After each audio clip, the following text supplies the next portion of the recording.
It's a little bit different in the sense that it has a hybrid mana symbol, which basically means that its color requirements could be either green or white, but it does need to be green or white. It does have a color requirement, but that's what the hybrid symbol means. So it costs 5 total, 2 of one of these colors, and 3 of anything else, old Gastards. It is a Tree Folk Warrior, not going to impact gameplay as far as I know. The text in the rules box is italicized, so this is not going to affect gameplay, but it also means that this Tree Folk has no abilities. It's going to get the bonus from Murugana Petroglyphs. And the Murugana Petroglyphs, remember, gives +2/+2 to any creature with no abilities. Its attack is 3/6 naturally. Attack 3, toughness 6, so it's a 3/6 naturally. It'll be a 5/8 with the bonus. He can't attack this turn, but I am all tapped out, and so except for this guy, so I do have a blocker if I need it. Okay. But second main phase, I played this guy. End phase, I'm going to end my turn, and my opponent is going to go. He has no creatures, but he does have some untapped land, so he will untap his land. Let's hide some of this so that it's not confusing. My opponent will reach up here to draw a card. Untap, upkeep, draw. Okay.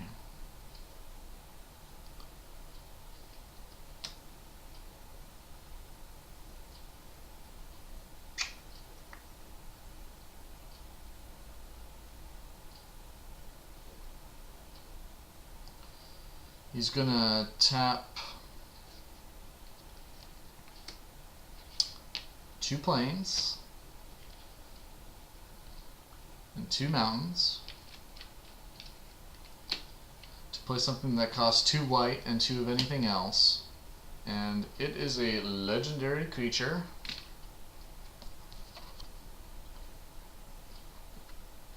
Old school legendary creature, which means the legendary is in a little bit different place on this creature. I apologize if you can't read it because of the old coloring. It says legend right there. Coming, the sleeping dragon, costs 2 white and 2 of something else.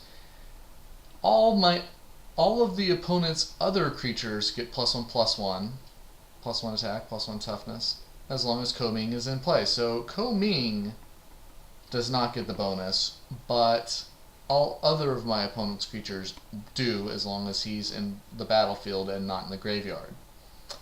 Okay, so interesting note about this is that it has some other weird symbols in it that aren't normally in most Magic cards. It has like this little knife and this little shield in both the attack and the toughness. That's not important. It's from a particular set of sets called Portal. Magic history. They try to make the game less confusing by adding more information to it, which of course there's enough information in Magic to make it complex enough without adding more information. So yeah, Portal, man. But otherwise it's just a 2/2. It gives bonuses to other creatures. Okay. So that's my opponent's play, which is a little bit curious because that's not going to save his life. First main, he could still be in his first main. He'll play a special land. The special land has a requirement because it's good. It's called Boros Garrison. It's not a basic land. It'll come into play tapped, so you won't be able to use it this turn. It will tap for 2 mana. So instead of just tapping for 1 mana, it'll actually add a red or a white. Well, and a white, apologize. Red and a white, not or. But it comes into play, it has a requirement because it's a nice land. It says when it comes into play, I have to return, the opponent has to return a land he or she controls to his or her hand. So he's going to play that. He's going to choose a land that he's already used. Can he do that? Yes. It doesn't specify an untapped land. It just says any land. So he will return a mountain to his hand. There's the mountain. It's in his hand.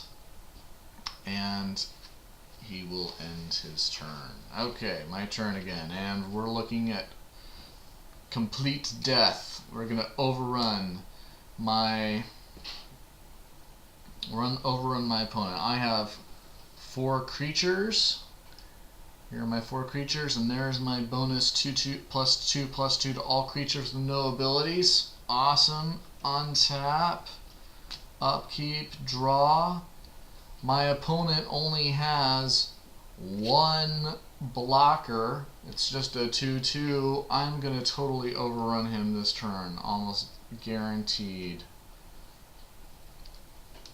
I'm going to swing, attack. Why not? I'm going to do 9 plus 5. I'm doing big damage here. And my opponent, I totally expect him to block. I don't see how he's going to live, but indeed he does. He kept 1 mana open last turn. He's going to go ahead and do something that's not during his main phase. Can he do that? All things must take place in your main phase except for only 2 things, instants and abilities. Well, he's going to use an ability on the card that allows him to tap for 1. That's an ability, and he's going to play an instant. So he does the 2 things, the 2 exceptions that can be done not during the main phase. He used an ability from the land to generate the 1 white necessary to play this cost, and he played an instant. So he can do that not during his main phase. It's called Etheral Haze. Prevent all damage that would be dealt by creatures this turn. Oh, really? My opponent prevented all the damage that all of these creatures would be dealt this turn? Oh man. So I don't do any damage this turn. Oh, okay. Well, you take it as you get it. Second main, I'm going to go ahead and play a special land. It comes into play tapped. Other than that, it's not that special. I'll tap for 5. And I will play a 4/5 creature with no abilities, and it costs 5. Did I meet that cost? Yes. Other than that, his name is Ming. Okay, there we go. Oops, I dropped it on the floor. 1 moment. Let's give my opponent's creature back so that he can have his turn. But I do have a blocker, just in case he gets ambitious. Okay, so end step. Now it's my opponent's turn. He used that one white to do that nice little trick where it prevented all the damage, but this time, let's see what he has for mana. He has 6 mana right now. He gets to untap, upkeep, draw. He gets to play 1 land per turn, which he will.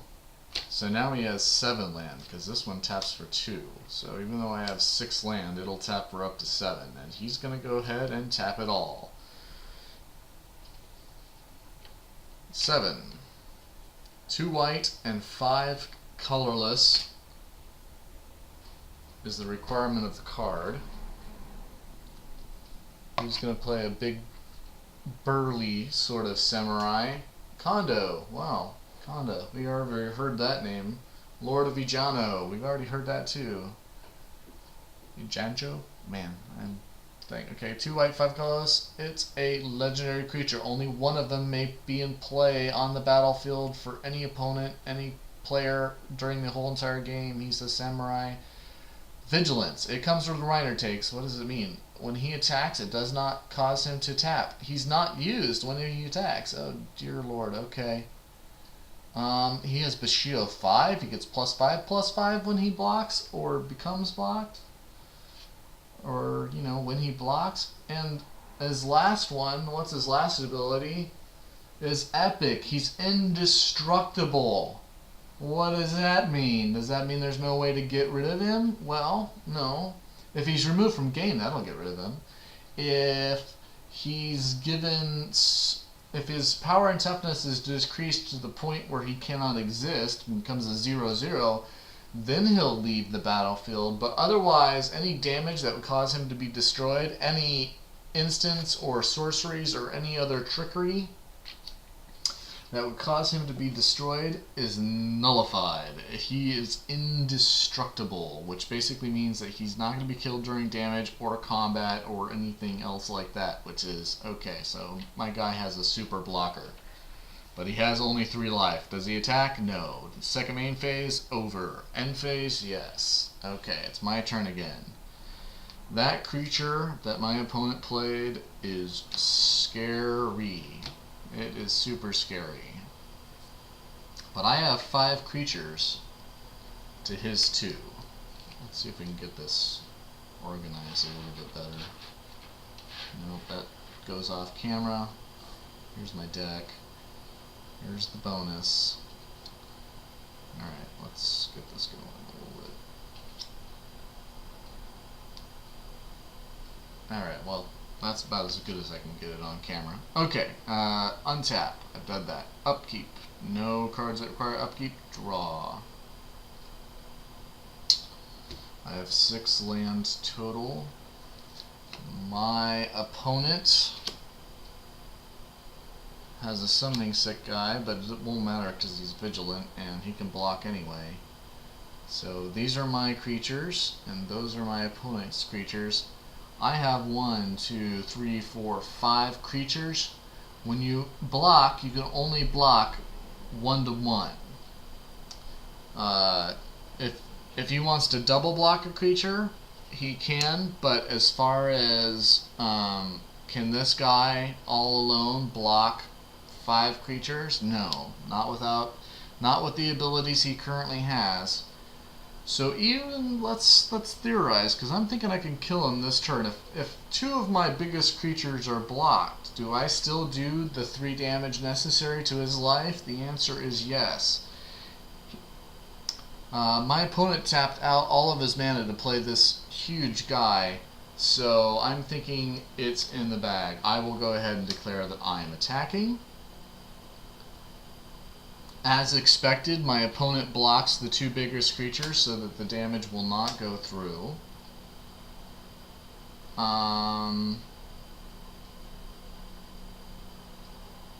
And I will get through for lethal damage. I have cards that I could play in my hand, but at this point, if my opponent has no answer to that, he will take more than 3 damage to his life and die. So we're not going to get fancy here. We're going to do lethal damage to my opponent, and he's dead. My opponent's creatures still, one of them goes to the graveyard and one still lives, but the damage removes him from the game as soon as he takes the damage. So yes, he is dead. And that's it. That's it. Game over. Thank you for watching this gameplay tutorial on channel Sparky Hobbies. My name is Ben, and have a good time. Oh yes, any questions that you may have, go ahead and ask in the comments below. We'll hopefully get to those.